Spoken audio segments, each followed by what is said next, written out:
Juliet Nightingale, Neve Blackshaw, is left feeling gutted when she sees Perry out on a date in tonight's Hollyoaks on at 6:30 p.m. See our TV guide for full listings. Juliet, who was recently diagnosed with Hodgkin's lymphoma, is still in love with Perry but knows that she has messed up their relationship too many times. She turns to her family asking for their help and advice on how she can put things right with her ex.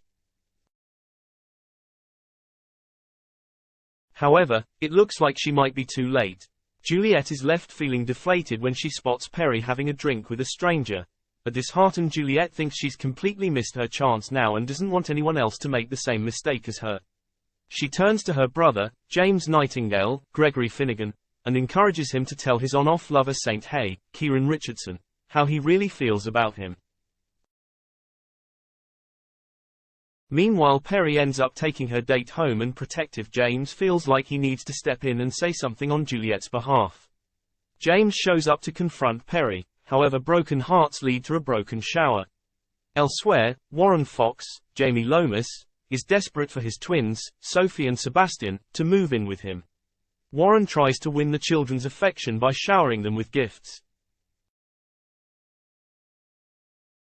However, his tactics backfire when he manages to buy the wrong kind of gaming tablet.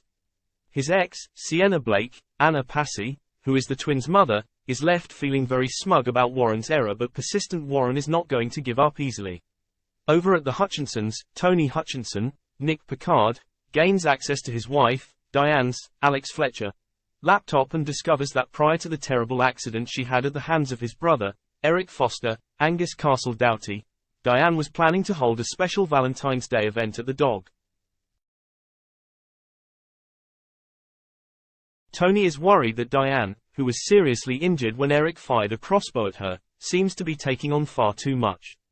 He sits down to have a conversation with her to air his worries. However, Diane is left feeling hurt and thinks that Tony is just ignoring her feelings. Later, Tony decides he needs to make things up to Diane by arranging a special surprise. He calls in help from his son Bo Ramsey, John Paul Bell, and his best mate Darren Osborne, Ashley Taylor Dawson. What exactly has Tony got in mind? And more importantly, will Diane like it?